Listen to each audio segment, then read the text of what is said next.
салом бинандагони азиз, шумо барномаи хабариву таҳлили ахбори озодиро дар пахши мустақим тамошо доред. имрӯз 7 ноябр атрофи ин мавзӯъҳо суҳбат хоҳем дошт. ба қавлаш вафо накард. сохтмончиён шикоят доранд ки ширкат меҳнати онҳоро истифода бурд ва бо дастони холӣ ба кӯча пардохт. дар муддати 3 моҳе ки гузашт эҳтиёҷ ба сум шудем, дар хона семья дорем, сум талаб кардем, ҳамин 200 мирам ба мо надоданд. ёде аз қурбониҳои садамаҳо дар роҳҳои Тоҷикистон ки ҳамасола ҳаёти садҳо нафарро аз байн мебарад. ва пайвандони навсарбозе аз ноҳияи Шамсиддини Шоҳин иддао доранд ки ҷавони ба артиш ҷалб шуда бемориҳои ҷиддӣ дошт. Достиёни ҳарбии Кӯлоб гуфт даъвои хонаводаро месанҷад.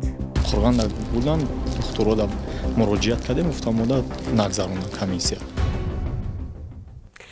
одатан мо дар барномаҳои гузашта аз пардохт нашудани маоши муҳоҷирон дар Русия гузориш медодем, вале мутаассифона чунин ҳолатҳо дар Тоҷикистон низ ҷой доштааст. Як гурӯҳ аз сохтмончиён шикоят доранд ки корфармо бидуни пардохти маош онҳоро пеш кардааст. Вале сохтмончиён эътироф мекунанд ки корро дар ширкат танҳо бо маслиҳати даҳонӣ оғоз намуданд. Бароди Юсуфӣ талош кард ба ин баҳс равшанӣ андозад.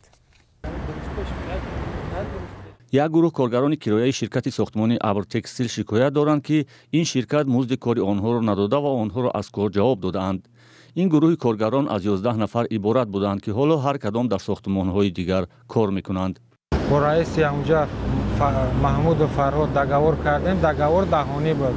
барои як мисолбитон 190 сомон медиҳам гуфт. ва аз рӯзи 1 сентябр мо корро дар оҷа сар кардем то 25 кор кардем. дар 22 число мо бетон гирифтем, паён перекети рехтем. дар кора напарафтем. мо далши давом дода истода будем. дар чонаи наҳума кора сар кардем. омада раис ба мо гуфт ки биромада равед. шумо камен, мисол чӣ намекунам.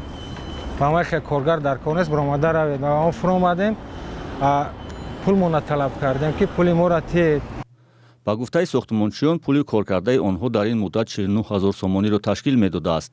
масъулони ширкати сохтмонӣ танҳо 5 000 сомонӣ ба онҳо пардохт кардааст.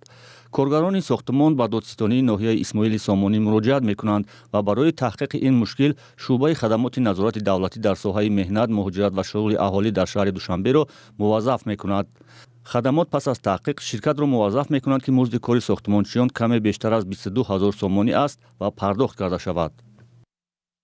сохтмони меҳнат хай омада мора баёнотомона гирифт, ҳалнома бировард, гуфт ки шумо метунед ҳамо 200-ра ё гиред ё ки ба суд муроҷиат кунед.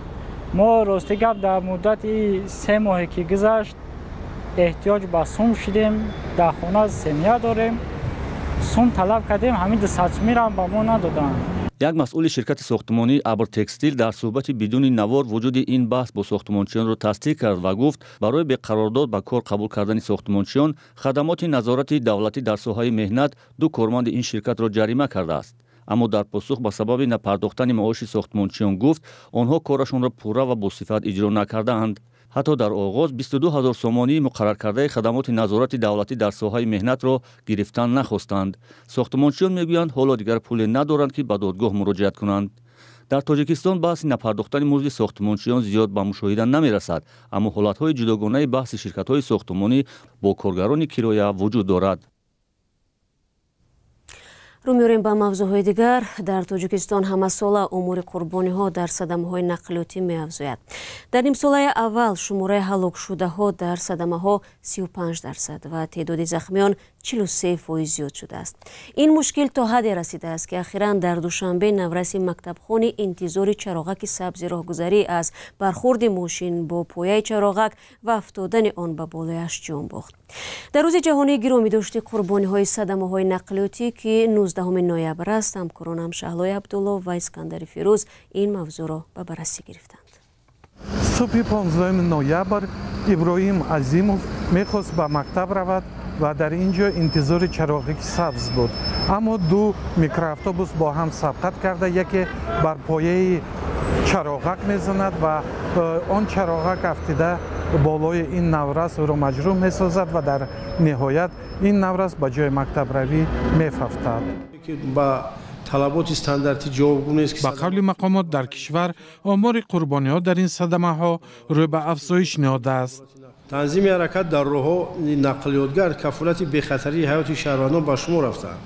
نوواسطه از اندیشه چهارراه قطعی در جمهوری قریب 500 حادثه راه نقلیات به قید گرفته شده. بر اثر آنها 193 نفر شهروندان به هلاکت رسیده، زیاده از 500 نفر دیگر جراحت جسمانی برداشته است. تمایل افزایش صدمه‌های مرگبار باعث شد که مقامات کشور رهبریت بازرسی دولتی اتومبیلی کشور را عوض کند، ولی حتی رهبریت نوی این ریاست نیز آماده نشد به ما آمار نوی صدمه‌ها در 10 ماه اخیر را در اختیار گذارد.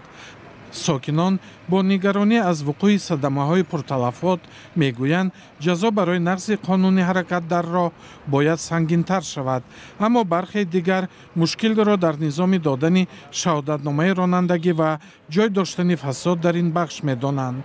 سروسیما راستگاه سونی نمیدونم خوندگی اینو نه خوندگی میشه فیوری واسه اما کار پول ریشه و اوزی اهالی آزاد شده نقلیات آزاد شده به همین خاطر در راه نقلیات که بسیار است صدمه بسیار میشه.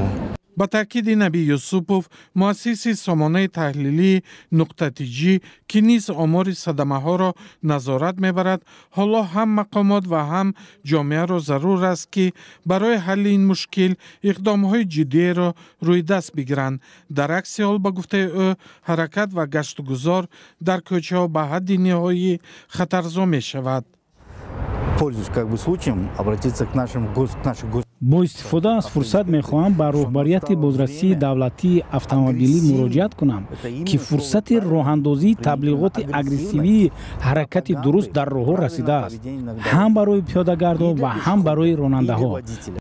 طبق اطلاع رسمی همساله در تاجیکستان به حساب میانه حدود 1,500 صدمه نقلیاتی رخ میدهند. در این حادثه ها تقریباً 450 نفر جان باخته، حدود 2000 نفر مجروح می شوند. пайвандон Аслиддин Шарипов 36 соларо баъди истирдодаш аз Русия баъд аз 1.5 моҳи ҷустуҷӯ дар боздоштгоҳи муваққатии шаҳри Хуҷанд пайдо карданд. ӯ бародари Шавкати Муҳаммад мудири телевизиони Паём ТВ аст. наздиконаш мегӯянд Аслиддин Шарипов моҳи сентябри соли 2022 дар Русия дастгир ва 1 октябри имсол ба Тоҷикистон истирдод шуда буд. то ин муддат мақомоти тоҷик макони нигаҳдории ӯро пинҳон медоштанд. ҳамкорам Мирзонабии Холиқзод ин мавзӯъро дунбол дошт ва ҳоло дар студия бо мост. дуруд бар шумо. оё наздикон аз куҷо фаҳмиданд ки Аслиддин Шарипов дар боздоштгоҳи Хуҷанд аст? салом шало, салом бинандагони гиромӣ. додстонии кул ва вазорати умури дохилии Тоҷикистон ҳамчунон ҷои нигаҳдории Аслиддинро ошкор намекунанд, вале манобеи Радиои Озодӣ ва хишовандонаш гуфтанд ки вакили мудофиъ дар ҳафтаи гузашта дар боздоштгоҳи муваққатии шаҳри Хуҷанд бо ӯ мулоқот кардааст. вале вакили мудофиъ гуфтааст ӯ ҳанӯз ба хулоса наомадааст ки мен баъд аз Аслиддин ҳимояи ҳуқуқӣ хоҳад кард ё на. пайвандонаш кӯшиш доранд барои ӯ либосу ғизо бибаранд ва аз аҳволаш дар бозошгоҳ огоҳ шаванд. Нина Четверткова, вакили мудофиъи Аслиддин Шарипов дар Русия дар рӯзҳои истирдоди ӯ ба Тоҷикистон ба Радиои Озодӣ гуфта буд ки бар асоси хулосаи додстонии Тагилстроев дар Нижнии Тагили Русия ӯ барои ҳамкорӣ бо созмонҳои мамнӯъ ё таблиғи онҳо тавассути интернет гумонбар аст. дар сурати исботи ин иттиҳом ба ӯ аз 5 то 8 соли зиндон таҳдид мекунад. Аслиддин Шарипов ин айбномаро дар рӯзҳои баррасии қазияш дар Русия рад карда буд. хуб Аслиддин дар Русия муҷри корӣ буд. сабаби беш аз 1 сол баррасӣ шудани қазияи ӯ дар чӣ аст? бибинед, дуруст ки аслан вай муҳоҷир буд, вале доираҳое ки аз ин қазия огоҳ ҳастанд мегӯянд ки мақомоти Тоҷикистон мехоҳанд бародари ӯ Шавкати Муҳаммад сардабири барномаҳои Паём ТВ марбут ба ҳизби дар Тоҷикистон мамнӯи наҳзати исломро хомӯш кунанд. худи Шавкат Муҳаммад ҳам дар як суҳбати қаблӣ ба Радиои Озодӣ гуфта буд ки ҳадаф бастани даҳони ӯ мебошад. земнан фаъолияти ҳизби наҳзати исломӣ дар ҳудуди Русия мамнӯъ аст. Аслиддин Шарипов аз ноҳияи Ашти вилояти Суғд ва соҳиби 3 фарзанд мебошад. земнан дар моҳи апрели ҳамин соли равон Абдуллои Шамсиддин, писари як фаъоли дигари мухолифон Шамсиддин Саидов, дар моҳи январи имсол аз Олмон ронда ва ба қавли пайвандонаш дар Тоҷикистон боздошту 7 сол зиндонӣ шуд. به دنبال این خواهرزاده شمس‌الدین سید عمر سیدوف را بازداشت و زندانی کرده بودند. تشکر برای صحبت. یادآور می‌شوم که مقامات تاجیکستان در سال 2022 نزدیک به 100 نفر از این میان 18 گمانبر به تروریسم و افراطگرایی را از کشورهای خارجی از جمله روسیه به دوشنبه آورده برخی را به مهلت‌های دراز زندانی کردند.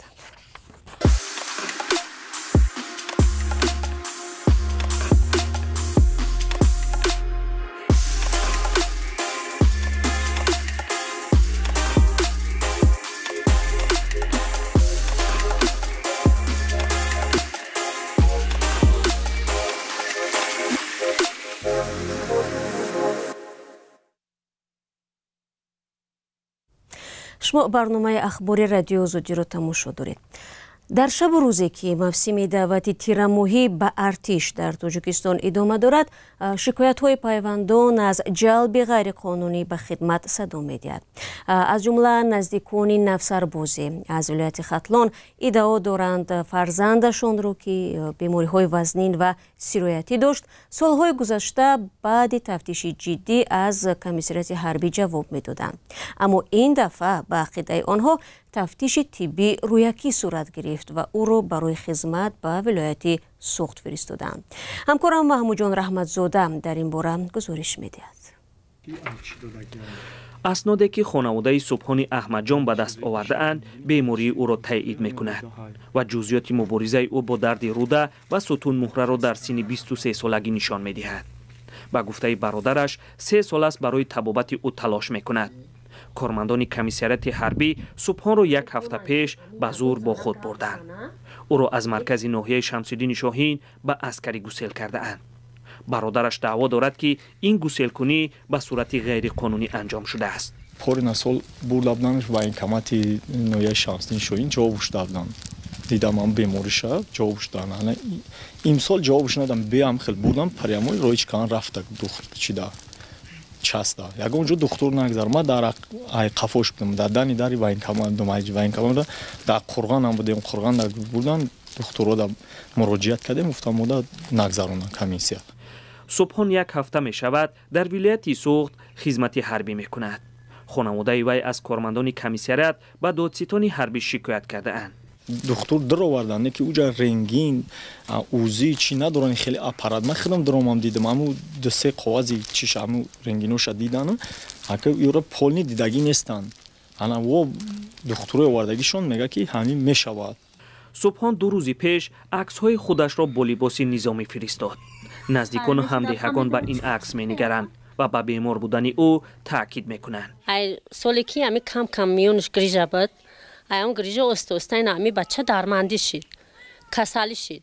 این همی 1 روز سوز بود 1 روز کسال 1 روز می اومدی خواه 1 روز بدور. مادری سبحان چند سالی پیش فوتیده است و او در تربیه پدر و برادرش بوده است. برادرش معتقد است که اگر سبحان صحت بود هیچ اعتراضی برای خدمت حربی او وجود نداشت. در نتیجه 1 نسخه از حجت بهداشتی سبحان را دریافت کرده شکایت برد. در دادستان حربی کلاب تصدیق کردند که شکایت این خانواده را بررسی دارند. در حکومت ناحیه شاهین گفتند که آنها افراد بیمار را به خدمت جلب نمی کنند. رئیس این ناحیه در یک صحبت کوتاه تلفنی گفت که این قضیه را بررسی می کند. ناحیه شمس‌الدین شاهین طی چند سال اخیر در روزهای اول دعوت نقشه را اجرا می کرد. اما طی 1 سال است که نقشه دعوت به ارتش را در اول موسم اجرا کردن نمی توانند. تا نیمه ماه نوامبر این ناحیه نقشه دعوت را 61% اجرا کرده است. محمود جان احمدزاده، آزادی، ناحیه شمس‌الدین شاهین. بینندگان عزیز تشکر که تا این لحظه ها با ما بودید. نشر نوبتی اخباری آزادی به پایان رسید. خبرهای از این بیشتر را شما پیوسته می توانید از سامانه رادیوی آزادی و صفحه های ما در شبکه‌های اجتماعی پیدا کنید. اگر شما شاهد حادثه شدید لطفاً با ما تماس بگیرید. برایتان از آن در 2 روز آینده استراحتی با فراغت می خواهیم. خود را احتیاط کنید و خدا نگهدار.